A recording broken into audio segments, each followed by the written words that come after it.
If you're thinking of a career that combines medicine and mental health, keep psychiatry in mind.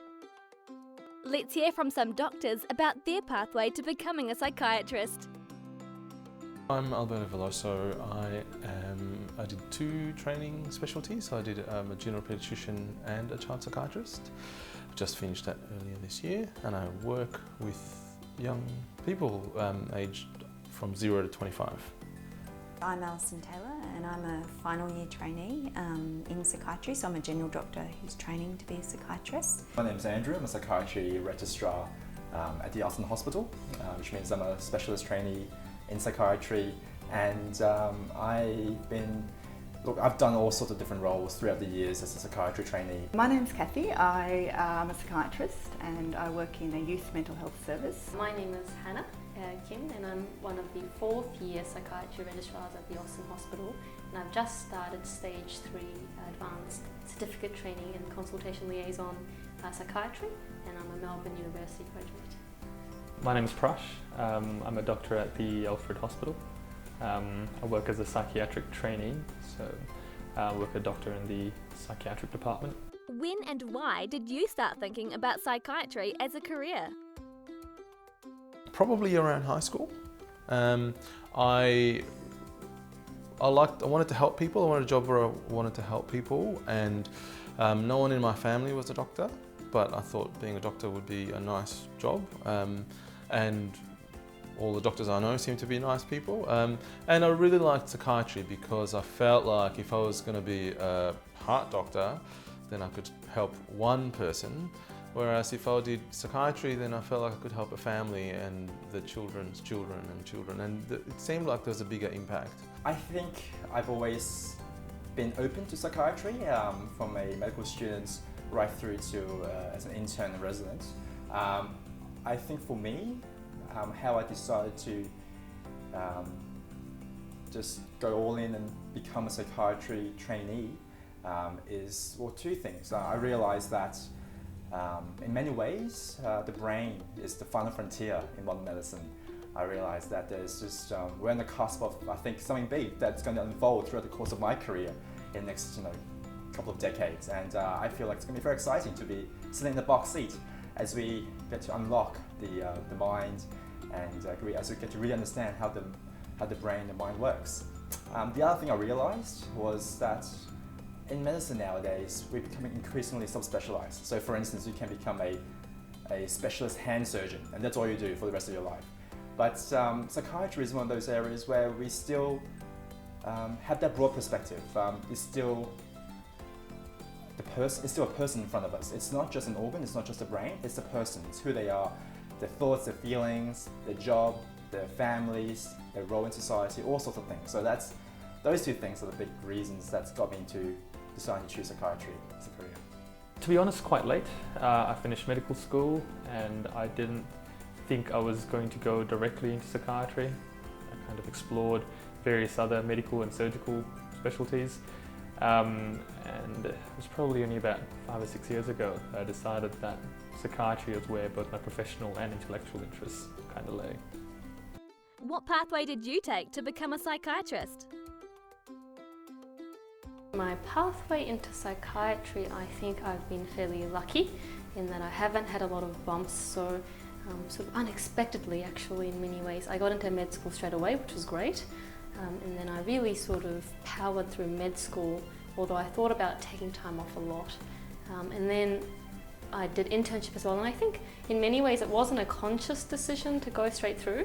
I think it almost kind of felt like if I just got through whatever hurdle, it would be better to take time off after, kind of thing.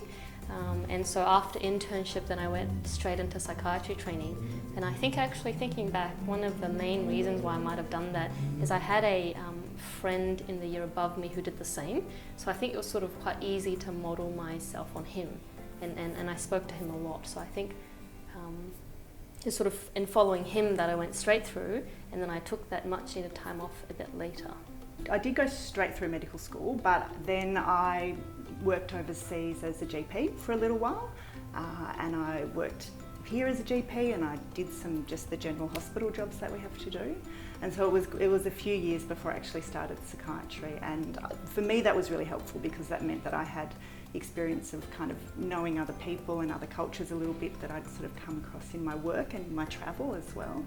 And I felt, I guess, a bit more sort of maybe confident in who I was and confident in my skills, and yeah, that was helpful to bring all of that to psychiatry when I started. Mostly standard, so I did E10 and VCE and then went to Monash University, which was a 6-year course then, straight out of year 12, and then do your usual beginning intern year and stuff, and I got really interested in paediatrics because I didn't get any jobs in psychiatry, didn't do any, so I thought, oh, I like paediatrics, so let's do that. But I did that pretty slowly. I took some time off, worked interstate for a bit, took some time off, travelled overseas for a bit, and then did more paediatrics, and then I did a paediatric job where I got to do a bit of psychiatry, and then I realised, oh, this is actually what I want to do. So luckily there was a program that would let me do both. It meant I had to do a lot of exams, but I did it, and that's the way I kind of, that's been my path, which is a little bit longer and a little bit more complicated, but it's definitely really worth it. What do you love most about being a psychiatrist? I think I've continued to be impressed by just how much modern science, modern medicine is taking us in terms of our genetics, in terms of imaging, in terms of our ability to assess patients and assess what's going on, and new treatment strategies and so on. So that's very exciting. And what I said before about seeing patients as a whole, it's also very, it's also true. The more patients I've managed, the more patients I've worked with, knowing that I'm not just treating one part of their health, but also taking to every other aspect of their health and their life into account, and trying to come up with a plan that incorporates everything else. That's very rewarding and very yeah, it gives you a good feeling. And I think that relationship that you do develop with people, I mean, in some specialties you don't have a long-lasting relationship, you see them once or twice and that's it, but the ability to develop that long-term relationship, to get to know your patient, to get to see them through, I think that's something that's very rewarding and very good about my job as well. There's lots of things, so it's hard to narrow it down to one.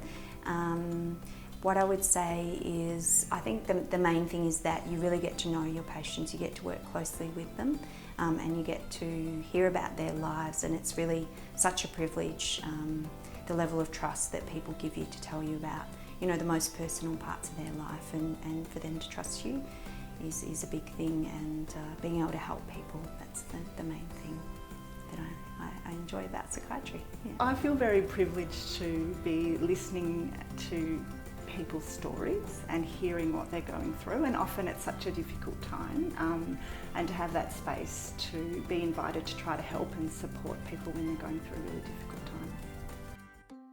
Open your mind to psychiatry and make a difference in your career.